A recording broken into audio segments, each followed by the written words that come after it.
자, 부가세 계산 구조가 되어 있죠? 그죠? 서버는 1-90페이지. 매출세액에서 매입세액 차감하니까 납부세액 나오고 경감공제세액, 예정신고 미환급세, 예정고지세, 수시부가세액이라는 게 하나 들어왔지. 우리 법인세법이랑 소득세법 공부할 때 수시부가사유 뭐가 있었지? 조세포탈 우려가 있는 경우. 그때 수시부가할 수 있다. 기억나죠? 그게 부가세법에도 생겼다. 이렇게 생각하면 돼. 그러면 여러분들은 부가세법에서도 수시부가세액은 조세포탈에 우려가 있는 경우 수시부가할 수 있다. 이 정도만. 됐죠? 넘어갑니다. 가산세. 어쩌겠어. 법인세법, 소득세법에도 가산세가 있지만 우리 시험에 잘 등장 안 하고 부가세법상 가산세는 곧잘 등장하는데 1차 시험에서는 잘 등장을 안 해. 등장해봐야 한 문제 정도고 수험생들이 가산세 등장하면 다른 문제부터 풀어. 어렵기 때문에. 자, 밑에 동그라미 1번. 납부세액에서 가면세액, 공제세액을 빼고 74.7, 25.3. 됐죠? 넘어갑니다. 자, 1-93페이지 매출세. 계산구조, 이제 계산구조가 왜 이렇게 생겼는지 알죠? 서식이 이렇게 생겼기 때문에. 됐죠? 근데 우리 1차 시험에서는 과세, 표준에 들어갈 숫자를 계산하시오 이란다. 2차 시험에서 과표에 들어갈 숫자 중에 세금 계산서란에 기재될 거, 발급분에 기재될 거, 그리고 기타란에 기재될 걸 구분하시오. 1차 시험에서는 그렇게까지 잘 등장 안 한다. 잘 등장 안 한다. 1차 시험에서는 세금 계산서 발급 의무가 있는 거, 없는 거, 이런 식으로 물어보지. 예? 그리고 영세율도 1차 시험에서는 그냥 과표에 들어갈 숫자 혹은 영세율이 같이 끼는 경우에는 세액이 얼마이냐 이렇게 물어보지, 영세율 그리고 과세분 구분해가지고 세금계산서 발급분 기타란에 들어갈 거 이렇게 구분해라. 1차 시험에서는 그렇게까지는 등장 안 한다. 그렇죠? 자, 그 밑에 예정신고 누락분, 대소세 가감. 밑에 별표시 1번. 영세율분도 과표는 반드시 신고해야 된다. 신고 안 하면 가산세 이름이 뭐냐? 뭐 하나? 영세율 과표 불손실 가산세 0.5%. 됐죠? 그리고 예정신고 때 누락한 거는 확정신고 때 포함해서 신고하면 되고요. 자, 그리고 그리고 뭐 없네. 넘어갑니다. 자, 과표에 계산하고 일반적인 경우도 있죠. 우리가 여태까지 앞에서 공부했던 거는 부가세법상 과세 대상 거래, 재화의 공급이냐, 용리의 공급이냐, 재화의 수입이냐, 해당되는지 여부를 판단했다고. 해당되는지 여부 판단하는 이유가 뭔데? 해당을 해야지만 부가세를 과세를 하는 거지. 그럼 지금부터 공부하는 건 뭔데? 해당된다라고 가정을 하고 해당이 되면 과표 10%만큼 매출세액으로 내야 되는데 과표에 얼마를 넣을 건지 공부하는 파트가 여기지. 그지? 그래서 자, 일반적인 경우에는 공급가액이 들어간다. 공급가액. 금전으로 대가를 받는 경우, 돈으로 받았다고 물건을 팔고 그랬을 때 받은 그 대가가 과표에 들어간다. 금전 이외의 대가를 받는 경우는 교환을 얘기하는 거지. 그럴 때는 공급받은이 아니라 공급한 재화나 용익의 시가다. 물론 공급한 거랑 받은 거랑 그 등가니까는 교환이 이루어지겠지. 근데 문제를 위한 문제로 달리 주어지는 경우가 있다. 그때는 공급한 재화나 용익의 시가다. 됐죠? 자, 밑에 별표시 2번. 시가는 1순위 공급한 재화나 용익의 시가. 그걸 모르면 받은 거의 시가. 그것도 모르면 법인세법, 소득세법상 부당이익 계산 부인 시 적용하는 시가. 시가가 불분명할 때 적용하는 방법. 그 방법이 매매인 경우는 감정가액. 없으면 상속세법상 보수적 평가 방법. 그죠? 그리고 자산의 제공이나 임대는 매매가액의 50%. 보증금 차감하고 정기금 이자를 곱하고 일수 계산하고. 그리고 건설 등 용역 제공은 원가 대 이익률 더한 거.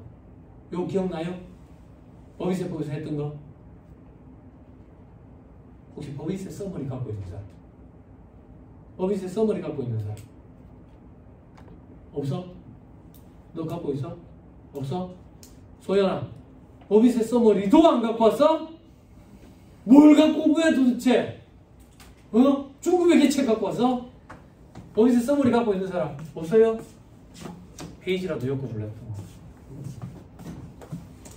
뭐야, 공교롭게 내가 갖고 왔잖아.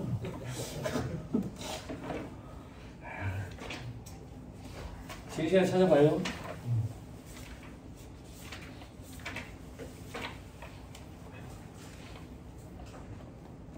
법인세 서머리 지금 심판 말고 우리가 공부했던 거는 3-253페이지 페이지 엮어놓으세요. 3-253페이지. 됐죠? 뭐가 됐는데 법인세법에서 이 계산하는 방법에 대해서 시험 문제에 등장한다고. 부가가치세법은 얼마다라고 주어져. 걱정 안 해도 돼. 그죠? 계산은 법인세법에서 물어봐요. 그죠? 넘어갑니다. 자, 다음 페이지. 과표 계산식 고려사항. 어떤 명목이든 상관없이 재화익률 공급받는 자로부터 받는 금전적 가치가 있는 모든 것, 그러니까 대가성 있는 건 다 들어간다. 따라서 다음에 것도 대가관계가 있는 것으로 봐가지고 포함시킨다. 장기hal부 판매, 할부 판매의 경우 이자 상당액, 즉 명목가액이 과표에 들어가는 거다. 동그라미 2번 대가의 일부로 받는 이라는 말이 포인트다. 운송비, 포장비, 하역비 이런 거 암기할 필요가 없이 대가의 일부로 받는 이라는 말이 포인트라고. 그럼 들어가야 돼.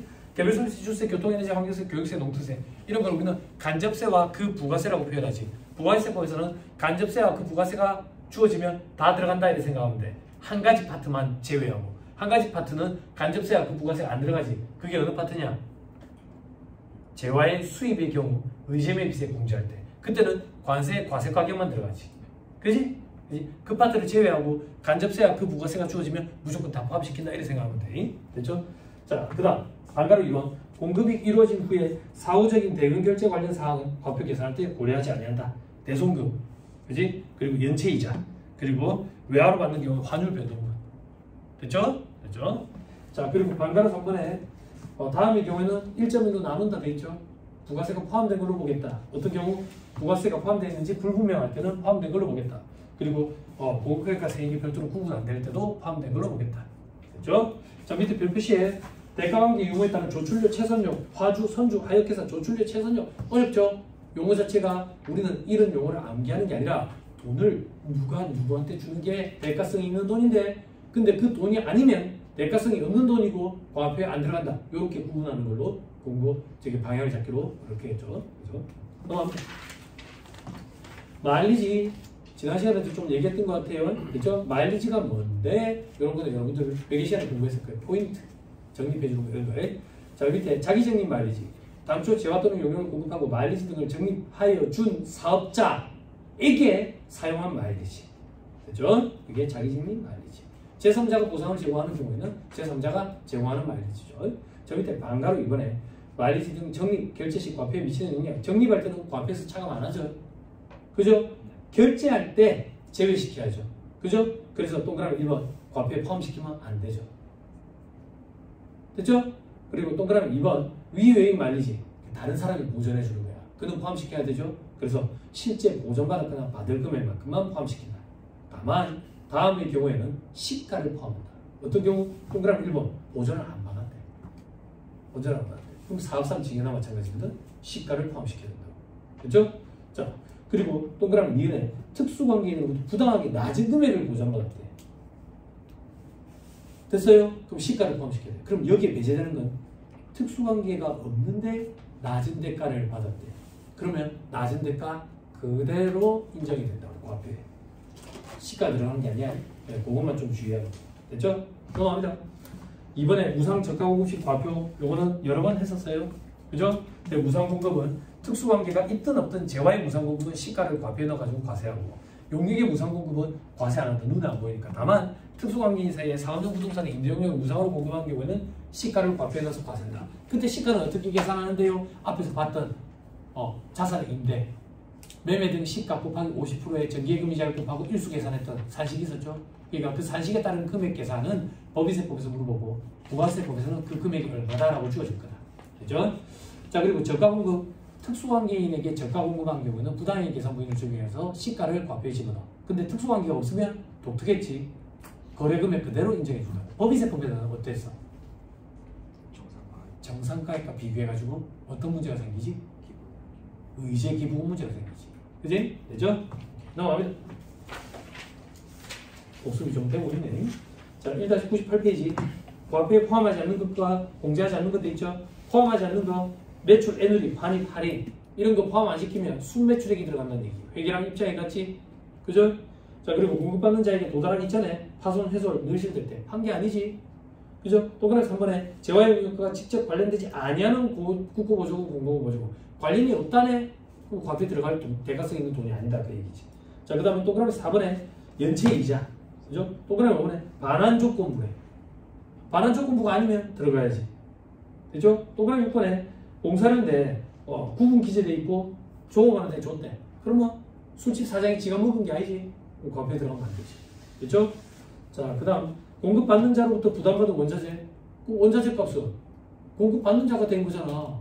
내가 된 게 아니잖아. 그지? 왜 과표에 들어가면 안 되지. 자, 그 다음 과표에서 공제하지 않는 금액 대손금, 그리고 공급받는 자에게 지급하는 판매 장려금, 됐죠? 그리고 하자 보증금. 저 밑에 별표 4번의 판매 장려금. 공급자가 판매 장려금을 현금으로 지급했대. 현금으로 지급했대. 공급자가는 현금으로 지급했대. 공급자가 돈을 받아야 되는 입장이거든. 지급한 건 대가성이 없으니까 과표에 공제하면 안 돼. 판매 장려금을 현물로 지급하면 사업상 증여에 해당하겠지. 그지? 공급받는 자가 판매 장려금 지급받으면 축하할 일이지. 난 마이 비즈니스지. 내가 고려할 게 아니지. 그죠? 됐죠? 그죠? 자, 이제 공부 어느 정도 됐지? 어느 정도 들어보세요. 난 걱정 조금 해줘야지. 공급받는 자가 판매 장려금을 지급받았대. 응? 이 개인 사업자래. 어떻게 처리해요? 소득세법 떠올리세요. 판매 장려금을 받으면 어떻게 처리해요? 소득세법에서. 사업소득 총수익 금액에 산입한다라고 명문화된 규정이 있어. 이거 소득 서머리 아니야? 맞습니다. 빨리 찾아와. 페이지.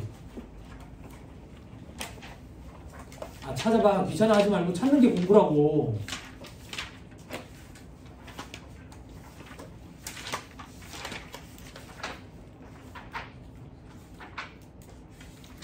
사업소득 파트에 가야 돼.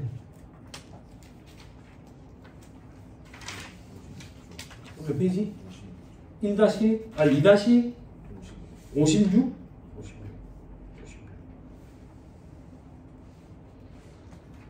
아, 이걸로 보지 말자. 정리된 걸로 보자. 법인세법이랑 차이에.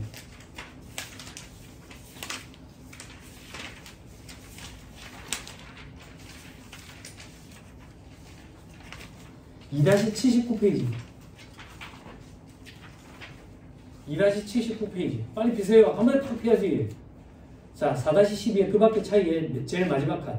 거래처로부터 받은 장려금의 소득세법 보세요. 소리내서 읽어주세요. 사업소득 총수익금액 별도 규정이 있다고 해. 됐죠? 자, 이제 법인세법 봅시다. 법인세법은 어떻게 돼요? 규정이 없지만 순자산 증가세액밖에 있기 때문에 과세가 될 거야. 네. 됐죠? 네. 됐어요? 오케이, 됐다. 들어오세요.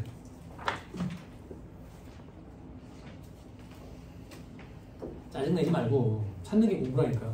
시험 임박하면 찾아봐야 되겠다는 생각도 안 들어. 마음이 조급해가지고. 그때는 그냥 막 무작정으로 그냥 암기하려고 그런다고. 암기하려고. 근데 한도 끝도 없어 그렇게 하면.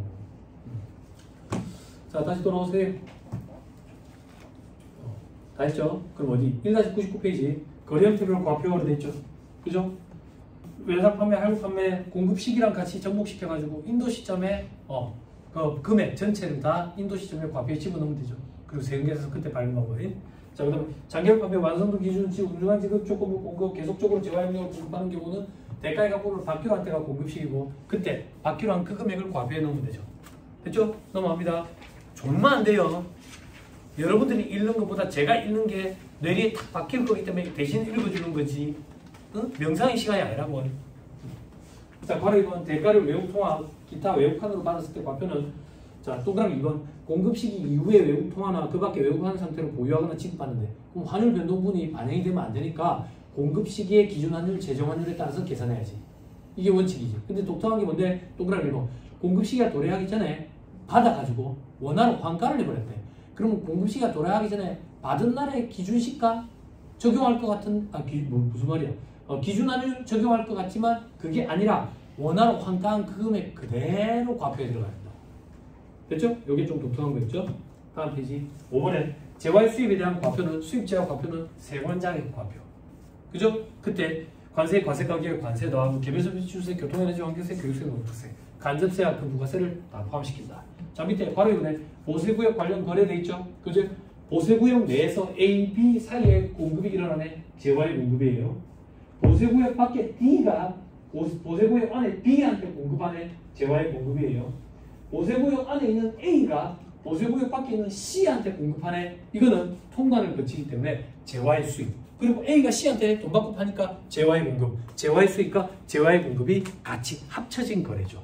근데 재활 공급은 A가 거래 징수할 거고 부가세를, 재활 수입은 세관장이 거래 징수할 거고 세관장의 과표가 얼마인지 A의 과표가 얼마인지 이걸 우리 시험 문제 물어볼 때 두 가지 형태로 등장하죠. 두 가지 형태. 껌이죠, 껌. 그죠? 이거 틀리면 다른 풀려고 애도 쓰지 마. 답 없어. 응? 됐죠?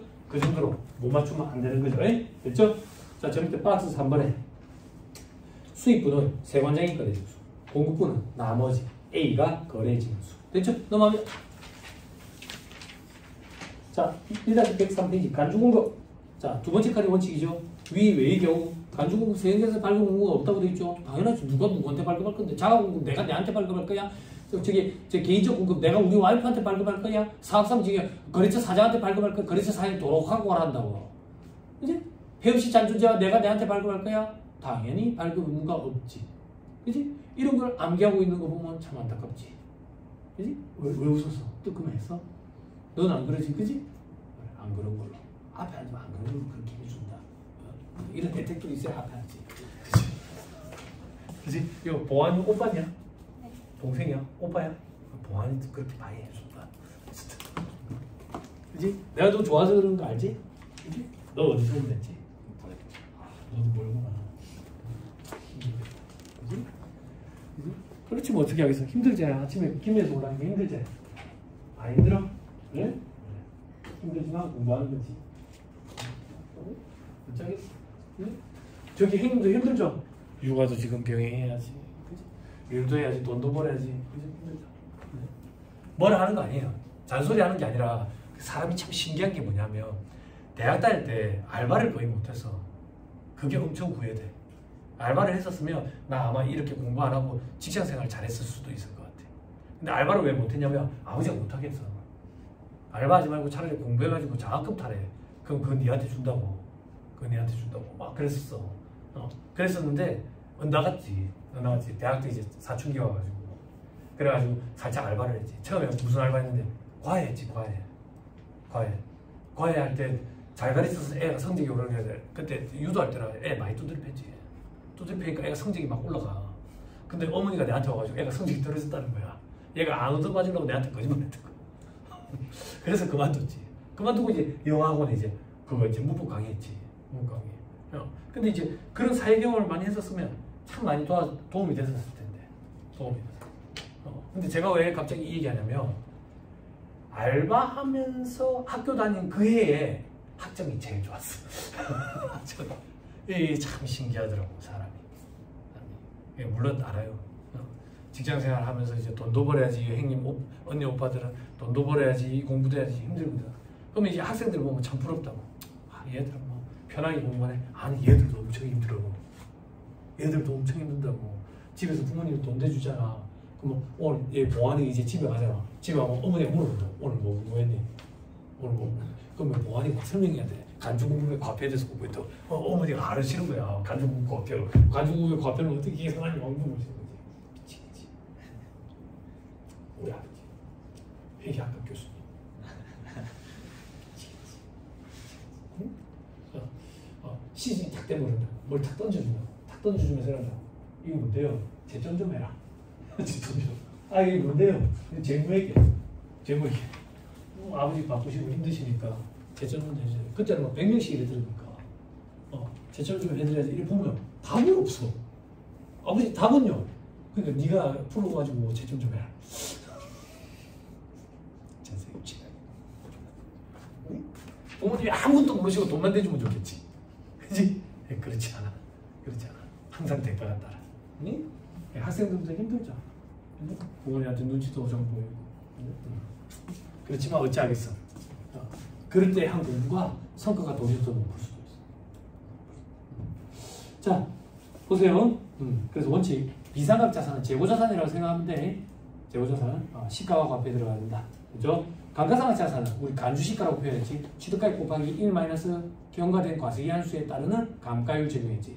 그때 감가율은 건물 구축물은 5%, 기타 유형자산은 25%. 그때 경과된 과세기한수는 과세기한 개시일 시점부터 기산을 했지. 그지? 기억나요? 기중에 간주공급이 일어났다. 기초에 간주공급이 이루어진 걸로 보지. 그지? 그래가지고 한다. 그때 밑에 괄호 2번에 일부만 전용하면 면세비율 곱한 것만큼만 추징을 하지.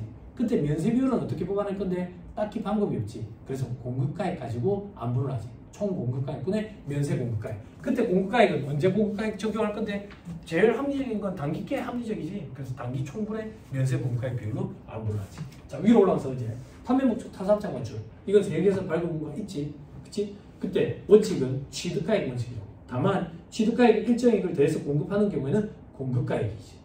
그치? 그럼 원칙은 취득가액이야. 근데 시험 문제에 취득가액과 공급가액이 함께 주어지면 공급가액을 적용해야 되는 거지. 근데 수험생들은 취득가액도 안 넣고 공급가액도 안 넣고 시가를 자꾸 갖다 집어넣는 거지. 그치? 그렇게 실수하면 안 된다고 해. 됐죠? 됐어요? 네. 그 밑에 동그라미 3번에 교육세, 농특세가, 간접세와 그 부가세가 있으면 무조건 과표에 다 들어간다. 됐죠? 됐습니다. 저 밑에 별표시 1번 취득가액은 매입세액을 공제받은 해당 지역의 가액으로 한다. 당연하지. 매입세 공제받으면 안 되는 걸 받았기 때문에 걔네는 추징하는 개념이기 때문에 애초에 매입세 공제 안 받았으면 추징할 것도 없지. 그래서 매입세 공제받은 가액으로 한다. 다 했네요. 그렇죠? 자, 1-105페이지 부동산 공급 문제. 자, 부동산 공급 시 과세 여부는 토지와 건물로 구분한댔지. 그죠? 그래서 바로 이번에 일괄 공급했네. 일괄 공급. 요거는 같이 공부하면 되지. 회계에 여러분들 유형서산에 토지 건물 일괄 취득했었지. 그죠? 당나라에서 오신 분들 회계 공부, 재무회계 토지랑 건물을 일괄 취득했어. 일괄 취득했어. 자, 어떻게 해야 돼요? 뭘 어떻게 합니까? 장부에 토지 더하기 건물이라는 계정 과목으로 쓸 거예요? 토지랑 건물을 구분해야지. 회계에서는 토지랑 건물을 왜 구분해야 되냐? 토지는 관계상 안 하잖아. 건물은 상관하고. 부가세법에서는 토지는 매입세 불공이잖아. 건물은 공제가 되고. 구분을 해야지. 그지? 어떻게 구분을 해요? 어떻게 안분해요? 회계에서? 공정가치 비율로 안분 계산하죠. 그죠? 근데 그건 시험에 안 나오죠. 시험에 나오는 건 뭐죠? 토지만 사용할 목적으로 취득하는 경우, 혹은 건물 신축 목적으로 부건물이 있는 토지를 취득하는 경우. 부차별적으로 등장해요. 같은 표현이에요. 그죠? 그럴 때는 전체 다 토지가액으로 잡죠. 그죠? 자, 이제 우리 부가세고. 토지와 건물을 일괄 공급한다는 얘기는 같이 판다는 얘기예요. 같이 판다. 토지의 공급은 면세, 건물의 공급은 과세거든. 구분을 해야지. 구분을 어떻게 구분하는데? 자, 실지 거래가액 구분이 분명하면 이대로 하면 돼. 근데 우리 시험에 꼭 불분명하다 이렇게 나온다고. 불분명하면 반가로 이번에 안분을 해야 돼. 안분을 어떻게 하는데? 안분을 어디 있어? 저 밑에 괄호 3번 부가세가 일단 포함되어 있는지 확인한다 하지. 그지? 다음 페이지. 그래서 어떻게 안분하는데? 어떻게 실지 거래가액이 없으니까 대용치를 가지고 안분하지. 그때 대용치 1순위가 감정가액. 그것도 없으면 기준시가. 그것도 없으면 장부가액. 그것도 없으면 취득가액. 근데 세 개를 일괄 공급하면서 기준시가가 1분만 있다고. 근데 장부가액은 다 있어. 그럼 장부가액으로 1차 안분하고 기준시가는 2차 안분하고. 그게 요즘 트렌드였지. 그죠? 장부가액까지 없으면 취득가액으로 갑니까? 그렇게 등장한 적은 없어. 장부가액은 다 있었어 항상. 됐죠? 그죠? 그래서 1차, 2차 안분까지 일어난다. 그런데 조금 어렵게 말 문제가 등장하면 밑에 별표시 1번 공급 시기의 직전 과세기한 개시일부터 공급 시기가 속하는 과세기한 종료까지. 그럼 2개 과세기간이네. 요 기간 내에 감정받은 감정가액만 인정이 돼. 10년 전에 감정가액 이런 거 인정 안 된다고 그 얘기야. 현시가를 반영을 못할 거니까. 그죠? 요렇게까지 등장하면 좀 어렵다고. 됐죠? 그리고 장부가액은 저 밑에 별표시 3번에 세법상 장부가액을 얘기하고. 앞에 페이지로 다시 돌아오세요. 괄호 2번에 반괄호 2번, 동그라미 1번 실지 거래가액 구분이 불분명하면 이렇게 안 불러난다. 그리고 동그라미 2번 실지 거래가액이 있긴 있는데 장난치는 거야. 어떻게 장난치는데? 안분 계산한 금액과 30% 이상 차이가 나. 뭐든 상관없이 한 개라도 30% 이상 차이가 나면 그 실지 거래가액은 무시하고 안분 계산한 금액으로 인정을 한다고. 근데 그런 경우가 있다고. 그런 경우 어떤 경우? 밑에 동그라미 기억에 다른 법령에 정하는 바에 따라서 구분을 했는데 그게 부가가치세법에 안분 계산한 금액과 30% 이상 차이가 나는데 그걸 무시해버리면 다른 법을 무시하게 돼가지고 법끼리 상충되는 모순이 생기거든. 그래서 그럴 경우에는 인정을 한다. 무시 안 한다. 그리고 동그라미 니은 토지와 건물 등을 함께 공급받은 건물 등을 토지하고 철거하고 토지만 사용할 목적이래. 그러면 전액 다 토지 원가잖아. 그지? 그러면 안분 계산한 금액과 무조건 차이가 나겠지. 그지? 이런 경우에도 인정이 된다. 무시 안 한다. 됐어요? 네. 됐죠? 넘어갑니다. 자, 1-107페이지 이번에 부동산 임대 과표에 뭐가 들어간대? 임대료, 월세 받는 거, 그리고 간주임대료, 그리고 관리비 수입, 그리고 보험 차익 X 돼 있지? 그지? 이 책에 저자가 뭐 한다고 써놔놓고 X 표치 하나 쓸까? 쓸데없이 아니었지? 그죠? 뭐랑 차이를 보여주기 위해서? 법인세법, 소득세법과의 차이를 보여주기 위해서. 자, 어디 울산에서 오니까 하품막 나죠? 졸리고 피곤하다고 어쩌겠어? 피곤하지. 하품이 나오는 건 어쩔 수 없잖아. 그지? 하품은 진짜 어쩔 수 없나 봐. 군대에서 빨간 모자 쓴 조교가 지금부터 하품하지 마. 그래도 하품돼. 근데 기침은 안 하더라니까. 참 신기하지. 언니 졸음이 와요? 많이 피곤해요? 졸음이 싹 달아나게 해드릴게요. 싹 달아나게.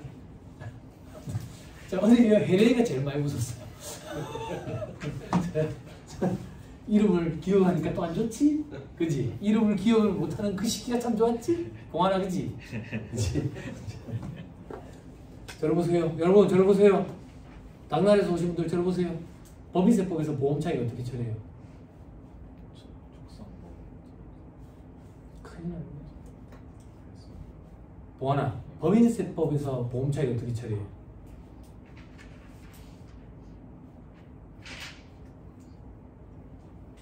언니, 당나라에서 온 언니, 법인세법에서 보험 차익 어떻게 처리해요? 너 이름 뭐였지? 너 이름 뭐였냐? 근우야. 어떻게 해? 순자산 증가세니까 케이스니까 무조건 다 과세되잖아. 그렇잖아. 그지? 헷갈리는 건 뭔데? 소득세법이지. 소득세법에서는 보험 차익에 대해서 어떻게 처리해요?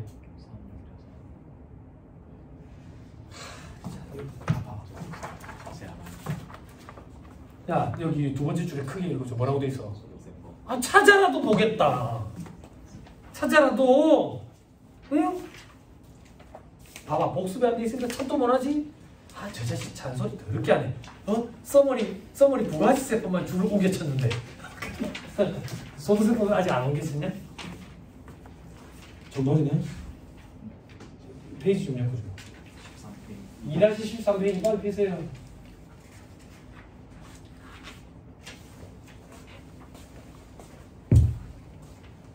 뭐야, 책이 왜 이렇게 끝에 너? 후배 물려줄 거야? 책이 왜 이렇게 끝에? 후배한테 물려주면 안 된다. 세법 개정 엄청 일어난다 또. 그지? 너 책이 왜 이렇게 끝에? 응? 줄 안 옮기쳤어? 너 아까 옮기쳤다며 거짓말 한 거야? 법인세. 어? 법인세로 옮겨쳤어? 그래. 이상한 게 아니지. 그럴 수 있지. 다른 거지. JTBC잖아. 이상한 게 아니지. 다른 거지. 너 왜 안 옮겨쳤냐? 학교 넘어. 그게 정답이지. 학교 맞지. 그래. 나를 좋아하지만 세법만 하면 안 되지. 그지? 정태가에 있어서 좀 좋아했지. 그지? 그리고 저기 누구냐? 응? 쟤도 좀 좋아해줘야지. 제자도 좀 좋아해줘야 돼. 폈어요, 써머리? 써머리 폈어요? 보험 차익, 저축성 보험의 보험 차익이냐, 보장성 보험의 보험 차익이냐, 구분이 되죠? 그죠? 어떻게 암기하라 했어요? 그냥 과세가 안 된다. 과세가 안 된다. 다만, 저축성 보험의 보험 차익 중에 사업인 자산 소실로 인한 것은 사업소득 총수익 금액에 가산한다. 이렇게 기억을 했잖아. 기억나요? 네. 우리 10년 이상 장기 저축성보험의 보험 차익은 저기 이자 소득 과세하잖아. 아니 10년이 안 되는 거. 네? 그거 말고는 이렇게 된다고.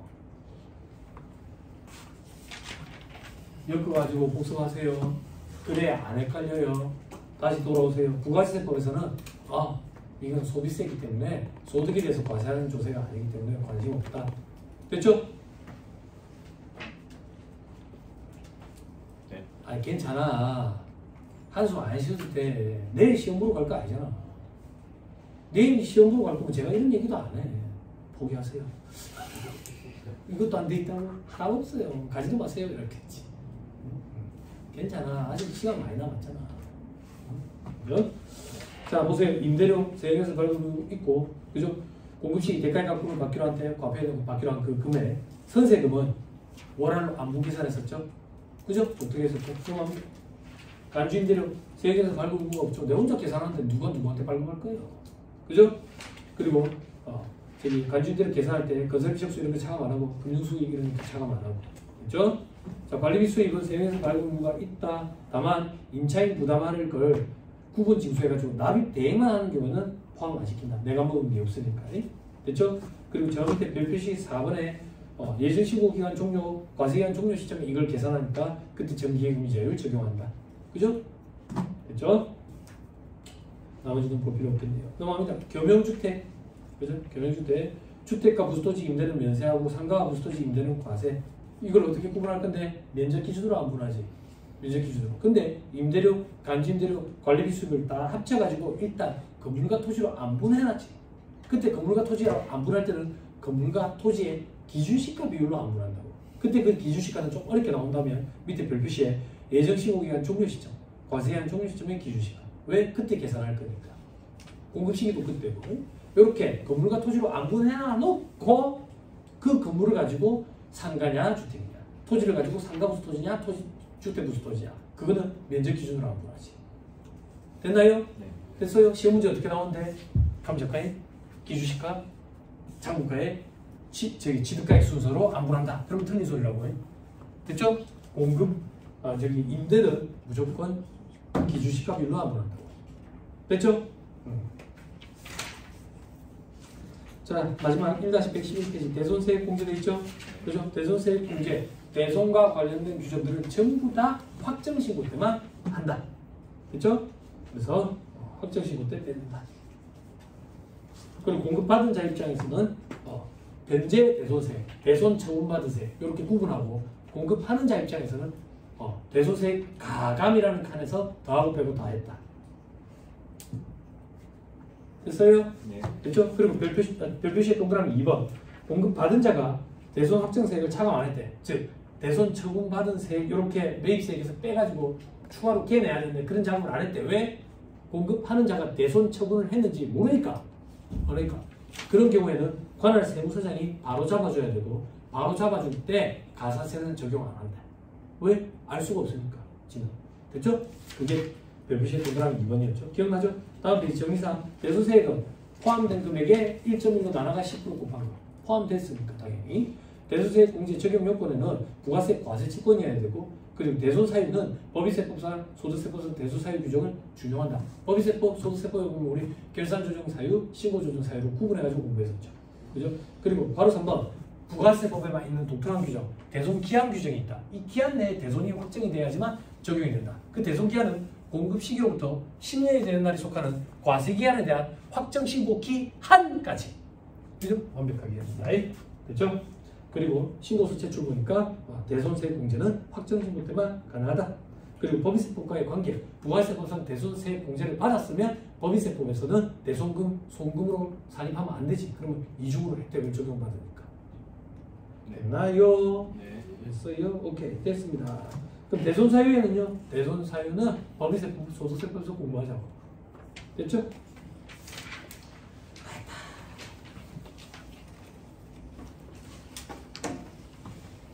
자, 문제 풀어 갑시다.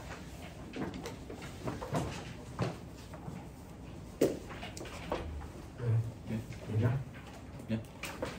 돼? 힘들어? 아닙니다. 너가 다 됐고? 네. 너는 얼마나 걸려? 저 1시간 20분. 1시간 더 걸려? 네. 너는 어떻게 와? 너 차 끌고 오는 거 아니지? 네. 너는 뺑뺑이 돌겠네. 너 얼마나 걸려? 1시간 6시. 몇 시에 일어나서 준비하고 오는 거야? 맞지? 맞지? 그지? 대단하다. 예전에 김천에서 오시는 분 계셨어. 김천. 그리고 거제에서 오시는 분 계셨어. 5시부터 준비해가지고 움직이셔야 된다. 그러면 그런 마음가짐을 모았으니까 더 많이 갖고 가려고 애를 쓰는데 그지? 난 달라. 난 동차 합격할 거야. 그지? 아, 왜? 3년 걸려도 동차, 5년 걸려도 동차, 7년 걸려도 동차라고 해라. 괜찮아. 합격하고 나서 차 끌고 다녀. 벤츠 S클래스 타. 계속 타는데. 그 견종이 뭐였는데 견종이 똥개면 더 기분 나쁘겠지. 아니, 똥개라 얘기하면 요즘 안 되지. 믹스. 걔는 믹스 다르게 표현하는 거 없어? 아니, 그 시고르 자부종? 시고르 자부종? 이래 얘기하더라. 나 처음에 시고르 자부종 무슨 말이지? 나 그래도 걔를 엄청 좋아해가지고 관심이 많았는데 내가 모르는 견종이 있나 이래 생각했다고. 시고르 자부종. 그 시골 잡종을 얘기하는 거. 고양이 키우는 사람들이 그런 거야. 코리안 쇼테어래. 코리안 쇼테어가 뭐야? 코리안 쇼테어가 뭐야? 잡종 같은데 그게 잡종이라고.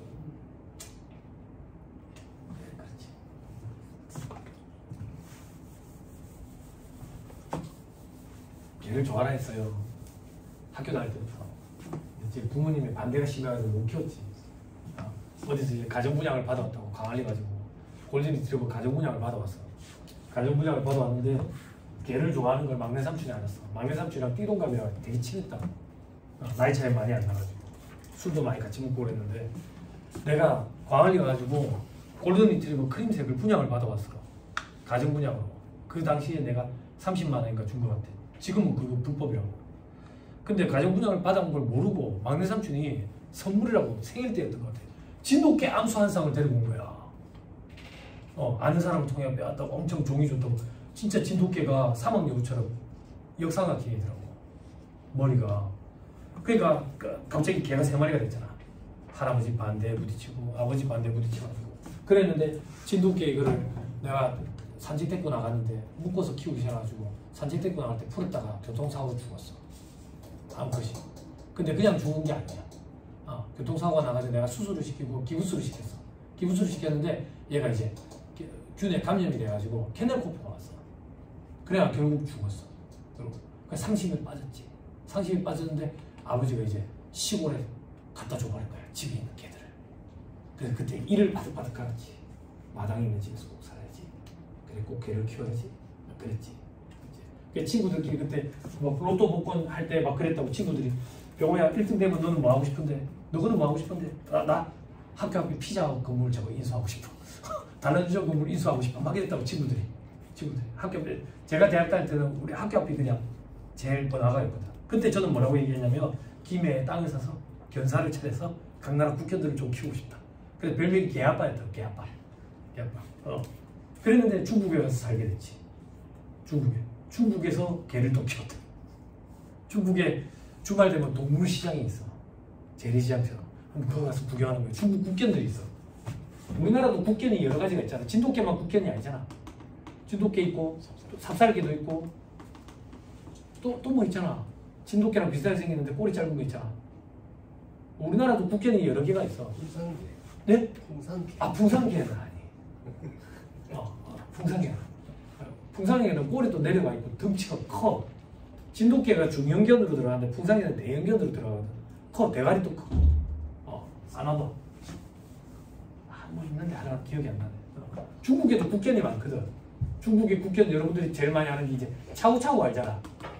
차우차우는 태생적으로 유전적인 결함으로 시력이 나빠져. 시력이 나빠져가지고 주인을 묻는 경우도 가끔 있지. 근데 혀가 자색이지. 중국 황실에 국견으로 해가지고 황실을 지키는 경비견으로 많이 썼지. 그거 말고 페키니즈 중국 국견이거든. 그리고 저기 샤페이. 그러니까 중국에 있을 때 샤페이를 키웠었어. 샤페이 그 주름 자글자글한 거 있지. 그 개를 목욕시킬 때 걸레 빨듯이 하는 거야. 구조물이 쭉쭉 나. 정말이야. 주름이 많을수록 값어치가 높아. 이런 거 우리나라 사람들이 많이 알고 있지. 이거 말고 중국에 유명한 개가 있어. 사자견이라고 부르는 거. 사자견. 이게 막 몇 억씩 해. 인터넷에 뜨는 거. 티베탄 마스티프라고 있어. 티베탄 마스티프. 중국에서 사자견 이렇게 부르는데.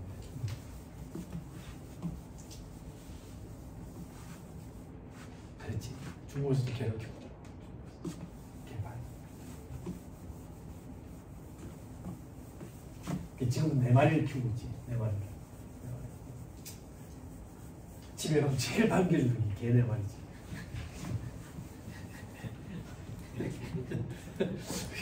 너 좀 웃음이 조금 묘하다. 좀 슬슬 불쾌하다. 감사하지. 개를 키울 때 제일 사랑스러울 때가 언제냐면 술을 딱 먹고 새벽에 들어가. 응? 인기척이 안 느껴져. 집안에.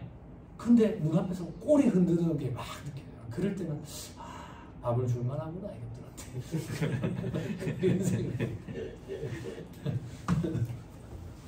그리고 와이프가 제가 술 먹고 자는 모습을 찍었는데 걔네 4마리가 내 옆에 붙어서 가지고 다 내 말 쳐다보는 거야.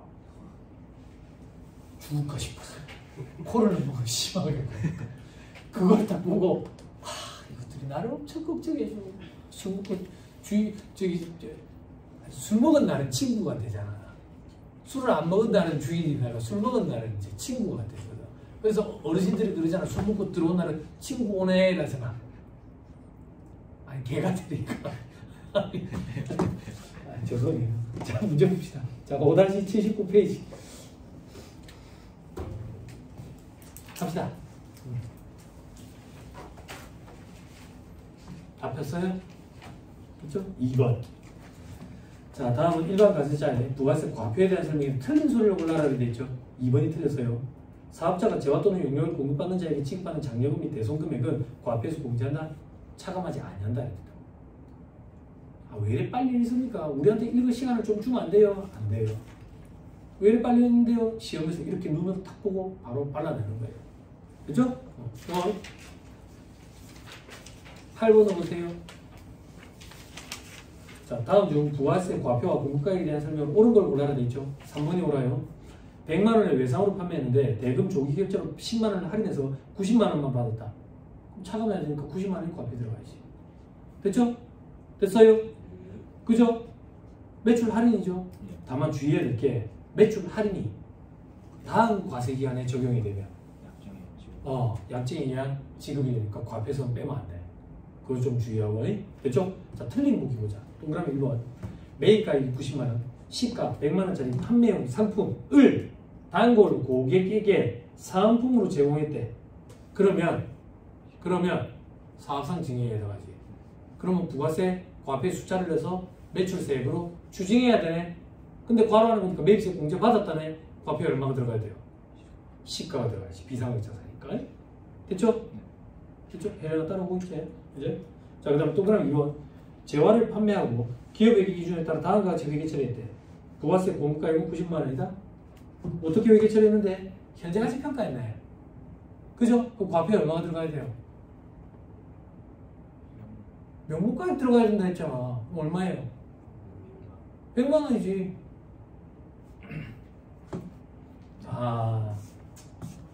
예전에 그래. 대기 강의했을 때가 또 떠오르네. 세법 강의할 때 이런 분계 나오면 수험생들이 어버버 하더라고. 왜 어버버 하는지 알아? 소연아, 이 분계 어려워? 안 어렵지? 근데 생소하게 느끼지. 왜? 사채에 꽂혀있거든. 사채에 꽂혀있거든. 장기하고 판매 시험이 잘 안 나오거든. 안 그래? 할부 판매 얼마야 지금? 100만 원. 10만.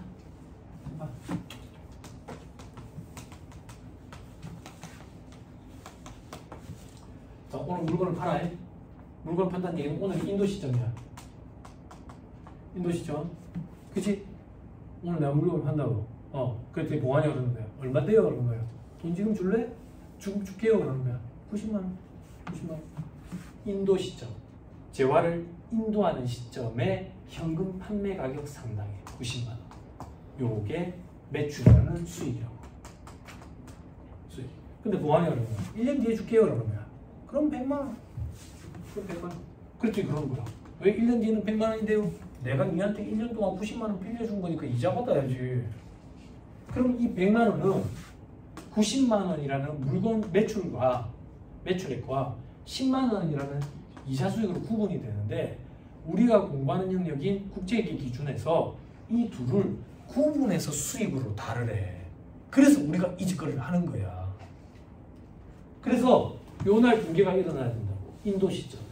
왜 붕괴가 일어나야 되는데 90만 원이라는 매출액이라는 수익을 인식해야 되거든.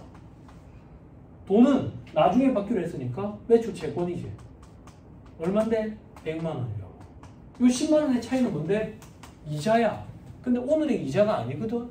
앞으로 이자거든. 현재가치 할인 차금이라는 계정함으로 달아놓고 요걸 유효이자율법에 따라 삼각하면서 이자 수익으로 인식하지. 즉 국제 기준이 매출의 90만 원과 이자 10만 원을 구분해서 달아라. 그것 때문에 우리가 이 짓거리를 하는 거라고. 됐어요? 근데 여러분들이 생소한 이유는 사채에 꽂혀 있으니까. 사채에 꽂혀 있으니까. 그래요? 됐어요? 됐나요? 물건 대금을 이렇게 줄게. 100원, 100원, 100원 이렇게 줄게. 이자는 연이자로 10%다. 연이자로 10%. 그럼 이때는 300원을 빌려준 거니까 30원. 이때는 20원, 이때는 10원. 이렇게 원금과 이자를 갚아갈게. 이게 뭐야? 여러분들 공부한 영역에서 이 어느 파트에 시험에 나오는 거야? 연속 상환사채지. 내가 물건을 팔았는데 대금을 이렇게 받기로 했어. 장기 할부 매출이지. 근데 사채 파트에서 자꾸 시험에 나오니까 여러분들이 여기에만 꽂혀 있어서 그래. 근데 돈이 매년 다르네. 매년 같은 금액을 받아. 매년 같은 금액. 매년 같은 금액이라는 얘기는 원금과 이자 구성이 다르겠네. 이게 뭔데? 리스지. 리스라고. 정기리수를 고정리수요. 그 중에서 원금 상환액과 이자가 얼마인지 구분하는 거. 다 똑같은 것들이야. 그러니까 현행회계는 처음부터 끝까지 현재가치 평가라고. 근데 현업에 회계사무실에 일하는 사람들은 관심이 없는 이유가 회계사무실이 대부분 다 중소기업을 대상으로 하는데 일반 기업 회계 기준에 중소기업 회계처리 특례가 있어. 여러분들이 공부하는 국제 기준에는 중소기업 회계처리 특례가 없고 일반 기업 회계 기준에 중소기업 회계처리 특례가 있는데 그 중소기업 회계처리 특례에는 현재가치 평가를 안 해도 된다고 돼 있어. 그러니까 일반 기업에 있는 회계 담당자들, 중소기업체 그리고 회계사무실에 있는 회계 담당자들이 회계에 대한 관심이 없어. 현재가치 평가를 안 해도 되기 때문에. 근데 우리 시험에는 등장해야 된다고. 그리고 중소기업만 대상으로 할 것 같으면 몰라도 되겠지. 까먹어도 되겠지. 근데 언제 어떤 기회가 올지 몰라. 저 예전에 SDX 계열사 중에 한 군데 했댔잖아. 거기 IFRS 적용하거든. 내가 그 세무 공문이었다고. 그때 내가 재무회계 강의하고 있었대요. 그걸 내가 강의를 안 하고 있었으면 나도 다 도태돼가지고 수행을 못했겠지. 딱 필요해. 됐나요? 다시 돌아가서 우리 지금 문제에서는 부가세 과표에는 무조건 명목가액이 들어가야 되니까 저 100만 원이 들어가야 된다. 됐죠? 됐나요? 아니 됐어요? 안 됐어요? 됐죠? 오케이. 자, 그 다음에 동그라미 4번 100만 원을 외상으로 판매했는데 제품의 품질이 떨어지는 이유로 10만 원을 N우리. 이게 매출 N우리야. 그치? 1+1을 N우리라고 하는 게 아니야. 자, 들어보세요. 공부 이제 했으니까. 여러분들이 공부한 회계 영역에서 1+1은 어떤 회계처리를 내요?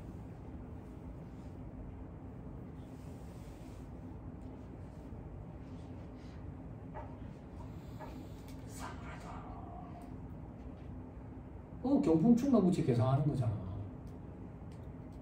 응? 1+1은 N우리가 아니야. N우리는 상품 품질이 저하돼서 추가로 좀 감액해주는 거. 이게 N우리라고. 됐죠? 충당부채 파트에서 경품 충당부채 공부 안 했어요?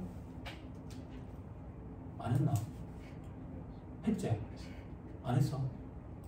경품 충당부채 안 나와? 책에? 쉬는 시간에 중국어를 체크하고 와봐. 충당부채 파트. 내가 바로 찾아줘. 제일 마지막 예제가 충당부채 제일 마지막 예제가 경품 충당부채인데. 아니 쿠폰 10개를 모아오면 13고리로 바꿔준대. 그런 거 안 했어? 정태가 계속 와 있던데. 바로 자, 동그라미 그래서 4번에 이때 공급가액은 얼마냐 이거야. N율이 차감하니까 90만 원이 돼야지. 됐죠? 또 그러면 이번에 3년 5개월을 사용한 취득원가 100만 원, 장부가액 200만 원, 시가 300만 원짜리 트럭을 시가 300만 원짜리 다른 트럭과 교환했을 때 부가세 공급가액은 0이다? 공급가액이 얼마 들어가야 돼? 300이 들어가야지. 그지? 너 얘기 잘했어. 봉환아. 너는 여기서 300이 들어가야 되는데 어떤 300이 들어가야 돼? 첫 번째 줄에 300이야? 두 번째 줄에 300이야?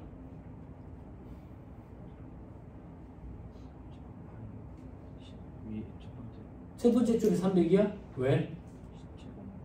빨리 얘기해줘. 엉터리니까. 빨리 얘기해줘. 너같이 생각하는 사람들이 대다수야. 응? 너 아까는 간주시가라 했잖아. 간주 공급. 그래. 소비대체. 주의해야 된다고. 지금 이거는 교환이라고. 교환 계약, 가공 계약, 매매 계약, 실질적 공급이야. 실질적 공급이면 공급 한 재화나 용역에 시가가 들어가야 되니까 첫째 줄 끝에 300만 원이 정답이야. 근데 수험생들은 이걸 보면 본능적으로 뭘 하냐면요. 취득가액 얼마라고 돼 있어? 1000만 원. 1000만 원? 네. 잠깐만. 취득가액 1000만 원. 곱하기 1 마이너스 트럭이니까 25%. 경과대 과세한수 3년 5개월이니까 어쩌고 저쩌고. 이걸 한다고. 이걸 하는 순간 망해. 이건 뭔데? 간주공급의 과표야. 이게 지금 간주공급에 해당하냐고. 교환인데. 교환 계약은 실질적 공급이라니까. 간주공급 아니야. 됐어요? 2차 수험생들이 이런 실수를 많이 한다. 그러니까 공부를 많이 해서 아는 게 많으면 헷갈리기 시작하는 거지. 완벽히 해야 돼. 네. 됐죠? 네. 자, 그 다음 11번으로 오세요. 자, 여기까지만 하고 잠깐 쉽시다. 옳은 걸 고르라고 돼 있죠? 대손세액공제 4번이 옳아요. 공급받은 자가 대손세액 상당액을 차감해서 신고하지 않아서 공급받은 사업자에 관할 세무서장이 이를 경정한대. 그럴 때는 가산세 문제는 없다 했어요. 모를 수 있으니까요. 됐죠? 자, 틀린 보기 보자. 또 그다음 1번. 수표 또는 음에 부도 발생일로부터 6개월 이상 경과한 경우에는 사업자가 채무자 재산에 대해서 저당권을 설정하고 있더라도 대손세액 공제를 받을 수 있다? 저당권을 설정하고 있으면 안 되지. 저당권을 먼저 실행을 해서 그래도 못 받는 게 있으면 그때 가서 보자 이 얘기잖아. 됐죠? 또 그럼 2번. 2015년 2월 1일이 공급일이야. 2025년 9월 25일에 회수불능 사유, 즉 대손 사유가 발생했대. 그럼 대손세액 공제를 받을 수 있냐? 기한 요건을 물어보는 거지. 공급일이 언제야? 2015년 2월 1일로부터 10년이 지난 날이 속하는 과세기한에 대한 확정신고 기한까지. 그러면 7월 25일까지네. 그지? 그때까지 확정이 됐어? 안 됐지? 대손세액 공제 못 받는다. 됐죠? 자, 또 그럼 3번.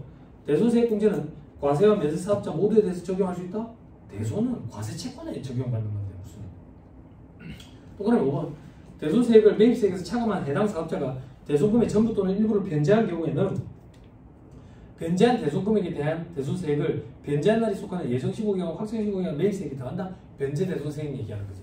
대손과 관련된 규정은 무조건 다 확정신고 때만 된다. 됐어요? 됐죠? 잠깐 쉬었다가 뒤에서부터 문제를 또 추가로 풀어봅시다. 쉬었다 하시죠.